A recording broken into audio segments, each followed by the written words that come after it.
Hey everybody, it's Seth, and this is week 2 of OPTV, and this week we are discussing intersecting identities. I found this topic kind of hard to approach because what I wanted to do was make, say, a Venn diagram of all my identities and how they intersected.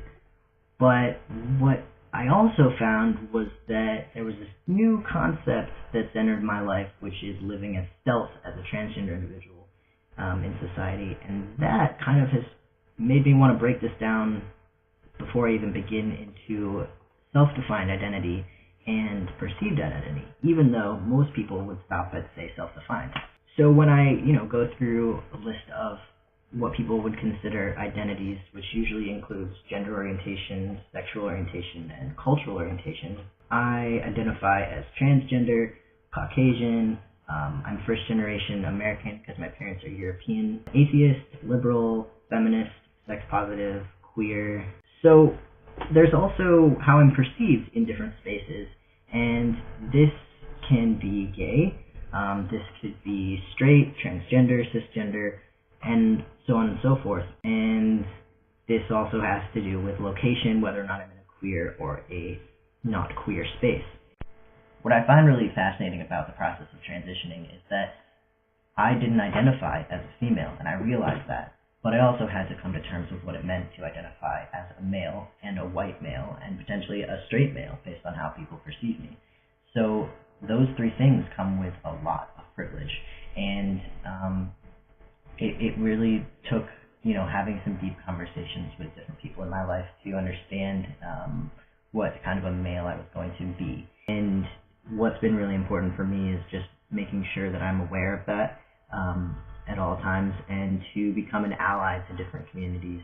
And that's where some of my identities really intersected, and that was, having a conversation with some radical feminist friends who said, well, if you really understand this construction of gender in society and the way it's socially constructed, you can't deny that you're transitioning for male privilege. And I found them trying to invalidate my position, and it was difficult, but what I now realize I would have said was, to mention that I was going through an overwhelming and excruciating amount of dysphoria with my body. And then the rest of the way that I've now had to navigate through life, I also don't have cisgender privilege a lot of the time, and they did. So it would have been interesting to bring that into the conversation. But what I took away from that conversation with them was acknowledging privilege and being aware of it, and being aware of how I need to try in all aspects of my life with a lot of different communities to be an ally as a white, straight male. I'm queerly straight. What's really important is my queer identity because I have a queer history, and that's kind of also an intersection of my identities. I was socialized as a female. I had a female body growing up, therefore was perceived as a lesbian when I began to date people who were also female identified. And having to go through coming out at a very young age in middle school, navigate spaces feeling very uncomfortable through high school, in relationships and not being able to date certain people, not being able to go over to certain houses because their parents were not okay with it. All kinds of different experiences that I had play into the fact that I really do identify as queer, because if I didn't, I would lose that history. And my body doesn't live up to the expectations of a cisgender male in our society.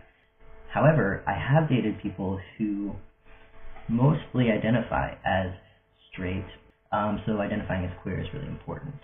And so when it comes to identity, I find that it's really, really important for me to self-identify vocally and tell people how I feel and how I identify. And that's kind of become an incorporated part of my life.